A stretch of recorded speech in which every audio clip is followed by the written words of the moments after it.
Hey everyone, my name is Jessica Reed. I'm so excited to be talking to you today about assistive technology. I know we are about to go back into the school year, especially when this conference is coming up, and it's so cool because there's so many new things that we can use, especially take our experience from the past.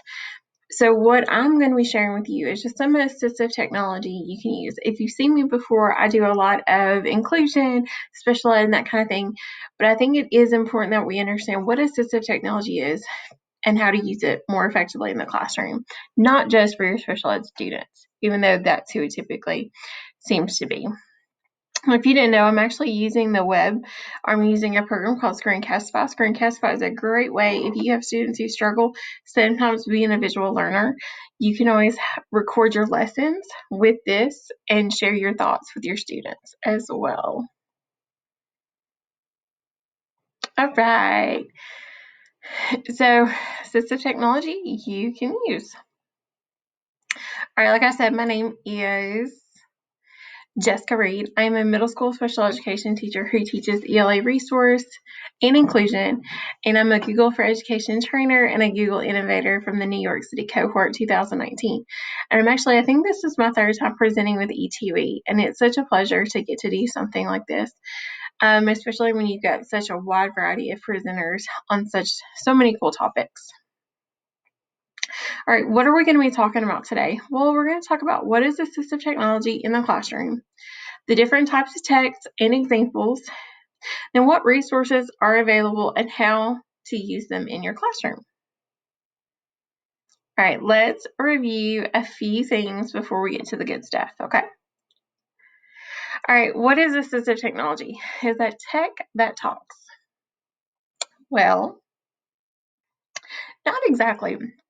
It's really the products, equipment, and systems that enhance learning, working, and daily living for persons with disabilities.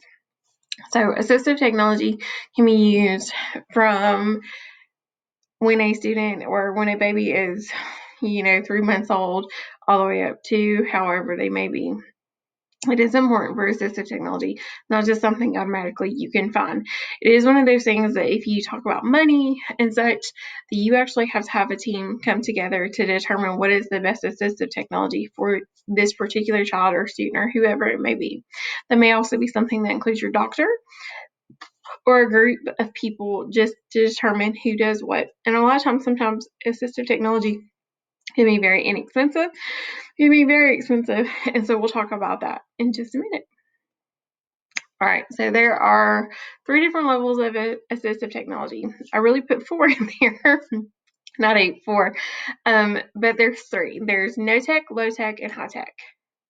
And the list of tech from everything can include a pencil grip, which we don't think, because something as simple as like what we write with is considered as technology, but it is. And then we also can all the way to a text-to-speech processor, or even something as simple as a wheelchair, which you may not think is assistive technology, but it is helping someone live a better life. Okay, I just thought this was a very important aspect because sometimes we get so frustrated when, especially if you're a general ed teacher, and you have to do a graphic organizer for one of your kids, and you get so frustrated because you don't understand why they can't just write it down on a list. Well, assistive technology, no matter what it is, helps people who have difficulty speaking, typing, writing, remembering, pointing, seeing, hearing, learning, walking, and many other things. Different disabilities require different assistive technologies. That's so important for us to remember because every child is so different. You're not going to have the same kid year to year, and you're not going to have the same kid day to day. You may have students who are going to require different things, and that's okay. But that's why you have support in your classroom, hopefully. And that's why it's important for you to get an idea of what assistive technology really is. Okay, so no tech ideas. Well, they're simple and easy to use. So some of the ideas for no tech ideas are going to be pencil grips, and that can be the little triangle, or you could even do, I have a 4-year-old daughter, and we have some of the rocket pencils to kind of help from OT. And It just helps get better grips for when they write. Post-it notes can help with just even focusing in on something on the paper, slanted surfaces, so they're not having to pressure so much putting down. Raised on paper and colored overlays just to help with distractions. Okay, you may think some are simple, but others can help with mobility, and that can include walkers, canes, Braille for people who are not able to, who can't see, or who are not able to read using their sight. Scribe, communication boards, and a lot of times we think of communication boards, we think of the students who have the board with the different pictures. That could be it too, or it could be just a whole variety of different ways that they communicate. Weighted blanket, weighted pen, eye gazer, and weighted bars. Weighted things are super important, especially if you have a student who has a sensory issue.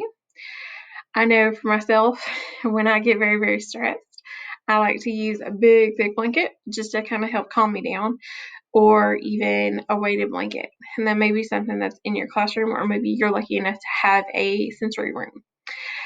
Just a side note, Disney just came out with a whole bunch of new plushes that are called sensory plushes. And I think there's like Mickey, Minnie, Pooh, Stitch. And they're about $40, but they have a 2.5 pound weight in them, and they're to help with the sensory. So just a little side note. No tech ideas don't have to cost a lot of money. They don't. They can be something as simple as a pencil grip or a post-it note. How many of us all have post-it notes? I have a box full in my classroom. Easy enough to use. So it doesn't have to cost a lot of money. You just have to make sure that it meets the needs of the student. Okay, so some low-tech ideas. Okay, so even low-tech stuff could be just like, using a different type of mouse. Maybe you have to have a mouse that's got more of a grip for the student to be able to use. Well, low-tech ideas can also include graphic organizers, a visual schedule.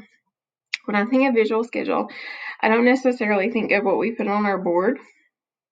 I think of maybe if you have a student who can't read yet, or maybe an autistic student who struggles with transition, a visual schedule would be great for them. And that could be something as simple as putting 4 boxes down and say first, then next, last. And so they know the next 4 activities that are coming up, and so the transitions help, because transitions can hurt, can suck for everyone, including little people. So visual schedules can be very important. Adaptive pencils, that could be weighted, fat, a skinny, triangular, golf, etc., just depending on your student. You can also get the Tiger-On pencils. You can get them big, thick, fat ones. That can help.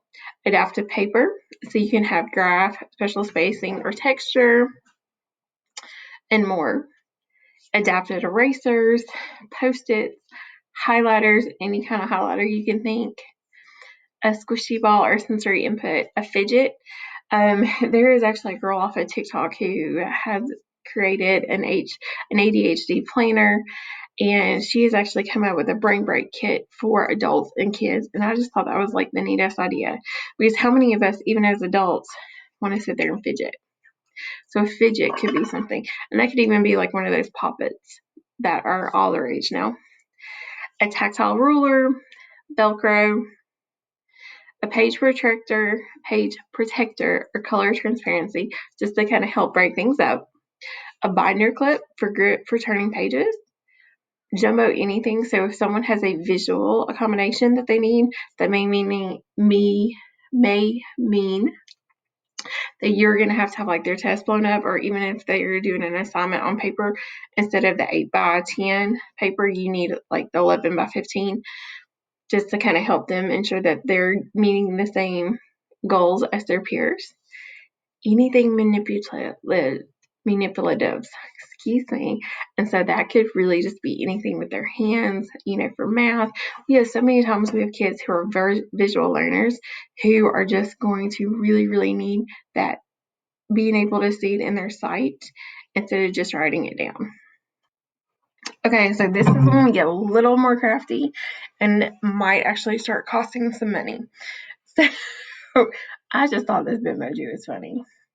So anyway, mid-tech ideas are going to be things such as an electrical device, a screen magnifier, and that could even just be on your Chromebook or whatever device you have. Audiobook, adaptive CD player / music player, voice amplification. A lot of times that's going to be an FM system, which I consider more to be high tech, but it just depends on what you have. Because, sometimes we can have the old school looking like you're working in the fast food, or you could have a Bluetooth. The Bluetooth is a little more high tech, which is why I think I put it on the high tech, but it's just one of those things. A scooter, a gait trainer, a wheelchair. Wheelchair, depending on if it's electronic or not, could be considered mid-tech to high-tech. A braille translation software, switch adapted games or toys, adapted switches, adapted seating such as bouncy balls, chairs with seat belts, wiggly butt cushions, any of those things that we may think can be a distraction for our students sometimes can help, especially if you have a student who has ADHD and they have to constantly be moving. Adaptive keyboard. A calculator is actually an assistive technology. Did you know that a lot of times you would still have to put calculator as a testing accommodation, which is kind of crazy because how many times now do we just use our phones to just calculate something? It's so hard for some kids to just even do their multiplication facts, but if they have a calculator, there's the answer. Sometimes it hasn't been a requirement to put that in there. Sometimes testing still just wants to see what they know, but in case you don't, that could be an accommodation for your students. An electronic speller or dictionary. And then word prediction software. A lot of times Google's doing a great job. There are different options that can do word prediction. You do have to be careful. I've experienced that on my phone, meaning one word and it turned out to be another. Just by accident, because I guess it predicted what I was going to say. But that's one of those things you can set on. You can also do stuff on your phone for mid-tech, and that would be to have the brightness shine on in case someone can't hear, that maybe they have a message coming in or they can't hear the actual ring. Or you could have it, there's a whole bunch of cool stuff that you can do on your phone to help with assistive technology. So in case you did not know. All right, but what about the ones that cost money? And why are there so many different options? Going back to what I just said, because each child is unique and different. Say it with me. Each child is unique and different. It's not like a glove. One's not going to fit all. It's not a shirt. Every child is different. I personally have a child who has an IEP. She just has a speech artic IEP. And one of her accommodations for pre-K will be that her teacher will repeat, or that her teacher may break down words so she can understand. Our kids deserve every opportunity. It's not just based off of what the teacher feels. Each child is unique and different, and if they have assistive technology, there's a rhyme or a reason. It's not just to have it. Promise you, people don't just want to have an IEP. They're not fun to write. They're meaningful, but they're not fun to write. And you don't necessarily want to have to deal with some of the things that come with it. But if you have a child who has an IEP, there's a rhyme and a reason, and you're supposed to do it. All right, here are some of our high-tech options. And a lot of the information I've gotten is from autismadventures.com. She's just got some really cool things. Please check her out.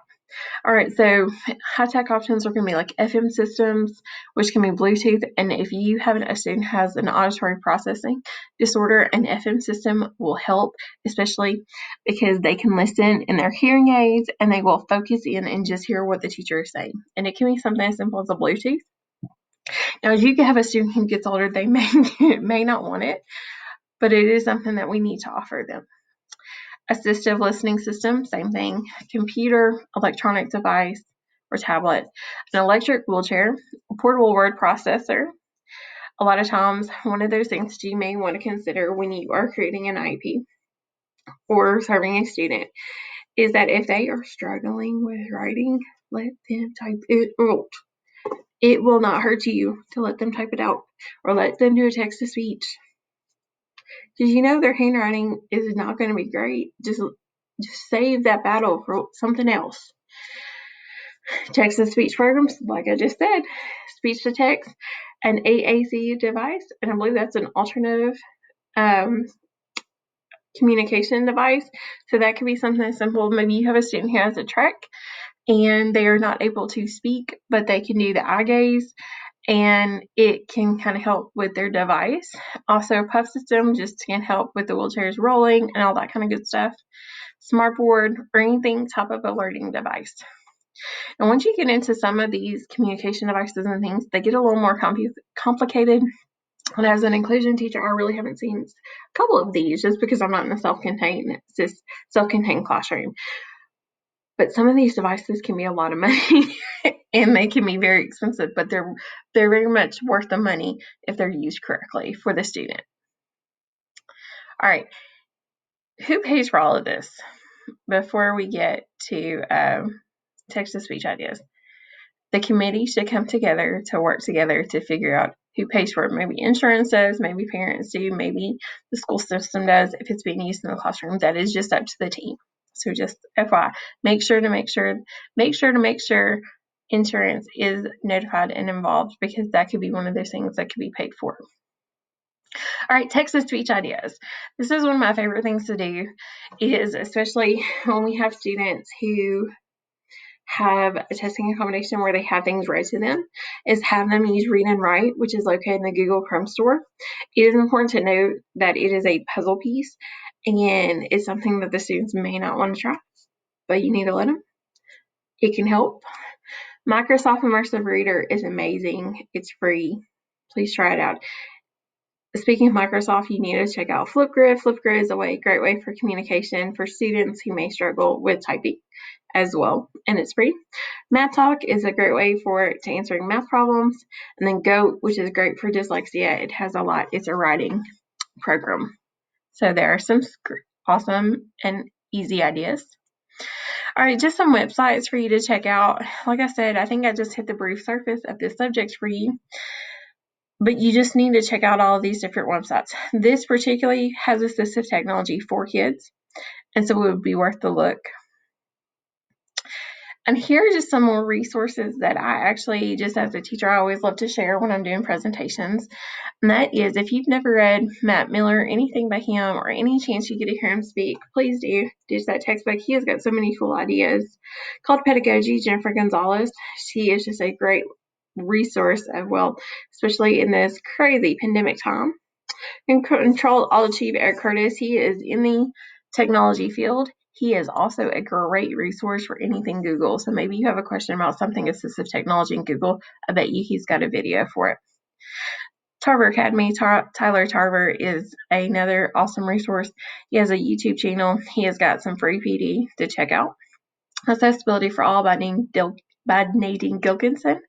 This is just an actual document. I'll show it to you real quick. It's an accessibility cheat sheet. A friend of mine shared this with me, and I just thought this was really great because it shows you the format, the accessibility considerations of different activities.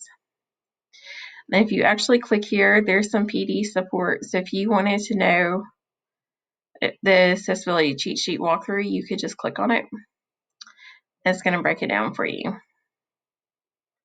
So, and it's 2 minutes. So, ma'am, thank you, ma'am. This is an awesome resource, and that's why I linked it in there for you.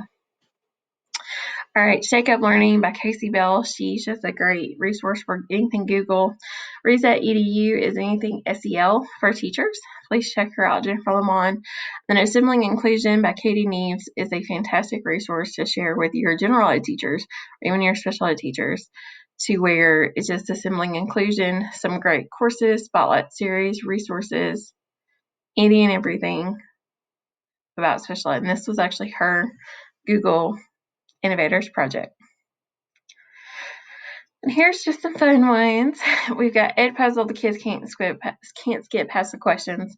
Canva, you can create some awesome projects, especially you can also use your educator login and get some more free stuff than just a normal account. You do have to submit your application, but it's not too hard.